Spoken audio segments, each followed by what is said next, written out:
Hello everyone, I am the Mass Analyst. This is a video response to Renetto's video in which he proposed that whoever is our next president should be a servant of the people. And as a servant, he should be conducting educational seminars, bringing in the best experts available to educate the populace and have the populace vote on the various issues. And as a servant, he would follow the lead of the people. And that's, I have to admit, that proposal sounds very tempting at first, and it does have its appeal. However, there are some very serious drawbacks. The president should be a leader and not just a follower. Actually, the president should do both. The president should both listen to the people, take the popular opinion into consideration, but not be dictated by it. Very oftentimes the president will have a more complete information than the people could possibly have, and he'll be in better position to act on that. Let me give you some more drawbacks, give you some reasons why I think that your proposal has some shortcomings. First of all, for your model of governance to work well, we must have a well-educated population. I'm not sure that we have that. Last year, a poll by CBS showed that 55% of the people believed in creationism as opposed to evolution. Now, what harm is that, you might say?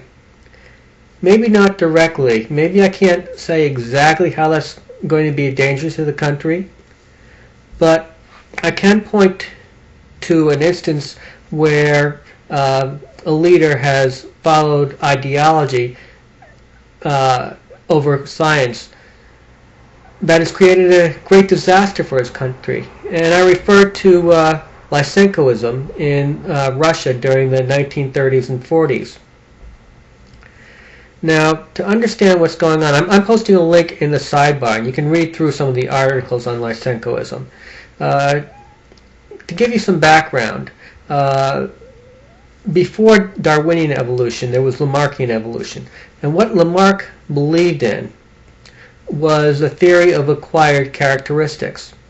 And the classical example that's used is a giraffe, when searching for food, will try and stretch his neck up to reach higher leaves on the trees because the lower leaves have already been picked over, or maybe the higher ones are a little bit juicier. But originally, giraffes had short necks, and so some giraffes started reaching up, and they stretched out their necks. And because they stretched out their necks trying to get the juicier leaves on the trees, they were somehow able to pass these characteristics on to their offspring. And then the next generation of giraffes, they would want even higher leaves up on the trees, so they stretched their necks some more out, and they stretched, and somehow or other, through magic or whatever, they passed these characteristics on to their children, to their offspring. And this continued over a few generations or whatever, and whammo, giraffes suddenly got long necks. And that's how Lamarck envisioned species changed and evolved over time. The only problem is evidence did not support his theory. Experiments were done, and classical geneticists quickly rejected his theory early on. However, Lamarck's theory of acquired characteristics blended quite well with certain aspects of Marxist ideology. And Lamarck's cause was taken up by Lysenko, who Stalin appointed as head of the Ministry of Science, very influential in the Soviet agricultural programs. And as a result, the geneticists and the biologists, the real scientists within Russia, were purged, and they were replaced by quacks. As a result, their science in plant breeding, their progress in plant breeding stopped, it ground to a halt, and their agricultural industry fell into total disaster. It was an absolute mess. And I'm not going to say this is the sole cause of the mass starvations in the Soviet Union under Stalin, but it was a very large contributory factor. It made a bad situation much, much worse than it had to be. And I'm sure because of this quack science, tens, hundreds of thousands, perhaps millions of people may have died. Again, it wasn't the sole cause, but it really had an impact. Now, I'm not saying that the belief in evolution is anywhere near as bad as the belief in Lamarck, and I'm not saying that anybody is going to that we're going to fall off a cliff because of this. What I am saying, though, is that science shouldn't be dictated by what the people think. Okay, if the majority of the people believe in astrology, and I'm not saying they do, but if a majority believe in astrology, our scientific policy shouldn't be guided by that. Let me give you a few other examples, Renetto, where your model of governance breaks down. You mentioned the abortion debate.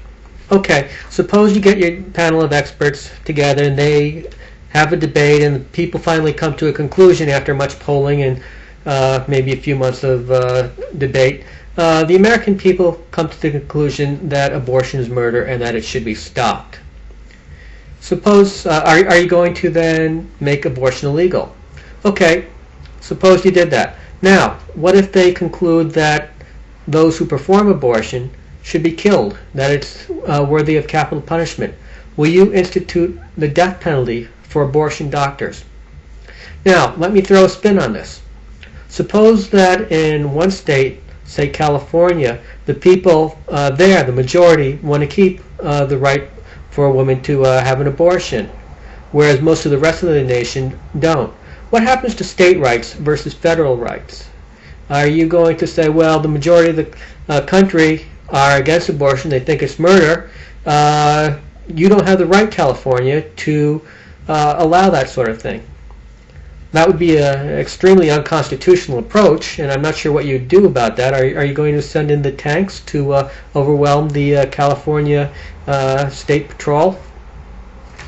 So, exactly where does federalism versus states' rights fall within your model?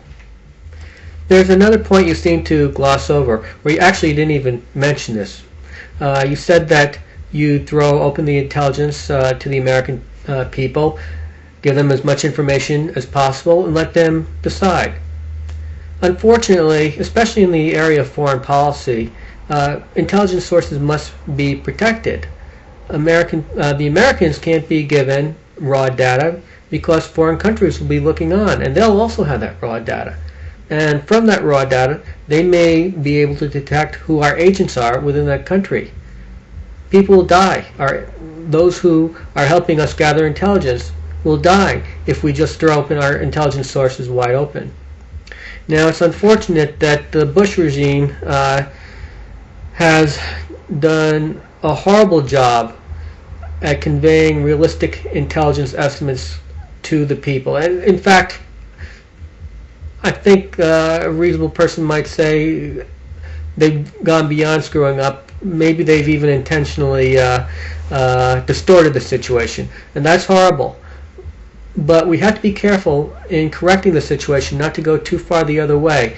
We have to maintain some degree of confidentiality of our intelligence sources, so the American people can't have the raw data, and even if they did have the raw data, would they be able to evaluate it correctly? Do they have the degrees in analyzing intelligence photographs, surveillance photographs? I just don't see that. So there's a possible area of weakness. Another thing, sometimes the president will have to react quickly in a crisis. Suppose, for example, the Iranians were to capture a boat of ours and take its crew hostage. Are we really going to have a debate on this, which may take a month, get the panel together, have a debate, throw out all the options to the American people, including the options of possibly staging a rescue mission? Of course, the Iranians will be watching on, and maybe in another month or two, we'll come to a conclusion on this. Or should the president have some flexibility to, if the opportunity arrives, to stage a rescue mission? should we leave this up to the leaders to decide what sort of actions to take in this situation?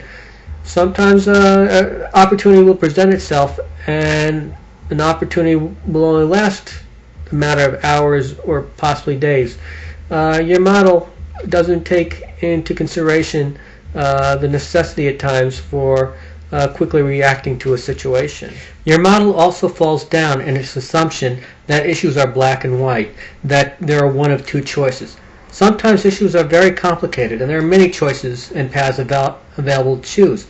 These paths may or may not be exclusive. One could go partially down one path, simultaneously going down another path. Let me give you an example. Energy policy. How much should we be investing in ethanol?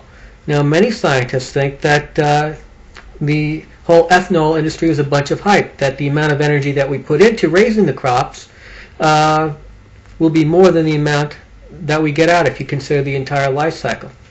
Maybe that will change as we get better crops, better technology, but how much should we put into that? As opposed to, say, nuclear power plants, new nuclear power plants. The technology is much better than it was 20, 30 years ago. It's much safer. But the more power plants you have, the more terrorist targets are around. Do we want to go that route? How about something like nuclear fusion? Now, should we invest in that? We're still a long way off from the nuclear fusion technology bearing anything worthwhile. In fact, that's a very high-risk area to invest in because it may never pay off. On the other hand, if it does pay off, it'll pay off on such a huge scale. The benefits will be so enormous that maybe we should be devoting a sizable amount of money into that area. Or how about shale oil technology? Right now, we could get lots and lots, and a large percentage of our oil could come from shale oil. We have plenty of shale oil. Trouble is, there are two big problems with this. First, shale oil mining will cause a fair amount of pollution, but maybe we should be willing to put up with that if it will make us energy independent and possibly prevent us from getting into another war in the Middle East. Another problem, perhaps the main problem, is that the technology is quite expensive. It probably costs between $70 and $95 per barrel to break even for the companies to make a profit. Now, with oil at the prices that it's at today, oil companies would have no problem making a profit. The thing is, if I were the head of a big oil company, I'd be looking at this and I'd say, should I invest millions and millions, perhaps billions of dollars in this technology, in developing the infrastructure, and risk sticking my neck out should the price of oil drop back down to, say, $50 or $60 a barrel? Very few oil CEOs will take that gamble. So should we be going ahead with this? Now keep in mind also, I said that it would cost $70 to $95 to break even. Some analysts, or many analysts, think that the price will, over time, once we've developed the infrastructure, the price of producing profitable shale oil will drop to $50 a barrel. So over time, if we invest in this technology, we'll be able to get the oil much more cheaply and gain energy independence. But how much should we go down that route? You see, there are many, many different routes that one can take to approaching the energy policy. It's not a simple up or down vote on anything, and trying to get the right mix. I just don't see that that is going to be very easy under the model that you propose. I think that it's going to take some leadership. And speaking of leadership, had President Kennedy followed that model, one wonders whether we would ever have landed on the moon. Sometimes it takes a bold presidential initiative to lead. Well, Renetto, I think I've spent enough time going over the weaknesses of your model of governance. However, I do want to say that there are some strengths to it. You certainly have some worthwhile ideas. I think that your proposal would serve wonderfully if the president does hold these debates, does hold these educational seminars, and have national debates on issues of the day. And then they listen to the polls, they listen to the people, and use that as one point of data in their decision-making process. They should definitely heed what people say. They should pay attention to what people say and take that into consideration in making important decisions. But we're electing a president. We're electing a leader. We're not electing a marionette. So long as they take the people's opinions under advisement, and by that I mean under serious consideration, and so long as they use that and apply their brains to the situation and make their own decisions based on on their best intelligence and on what the mood of the country is, I think that would make a much better model of governance than anything we have right now. I thank you for your suggestions, Renetto. I think you made an important contribution. I pointed out a few flaws, but I think that your suggestions should be incorporated as part of how our future presidents govern themselves. This has been the Mass Analyst, under and in.